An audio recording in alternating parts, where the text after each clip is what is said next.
Hello, I'm going to show you how to buy stuffs on Pandabuy. Just make sure to download your Pandabuy app. Then, open your Pandabuy app. In this app, you have to make an account. You can log in or sign in. After logging in, you can now search for a product you are looking for. For example, I'm looking for a pair of shoes. Now I'm going to type shoes in the search button. Then you will see the products available on this app.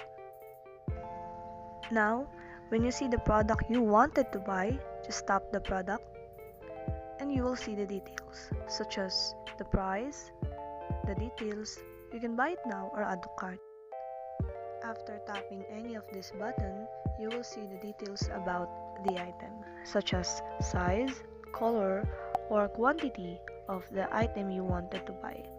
After clicking the needed details, you can click add to cart button.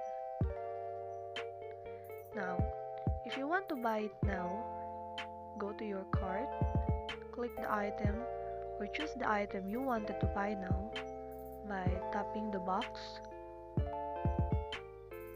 and clicking submit button. After reviewing the details, you can now click submit. That's all. Thank you for watching.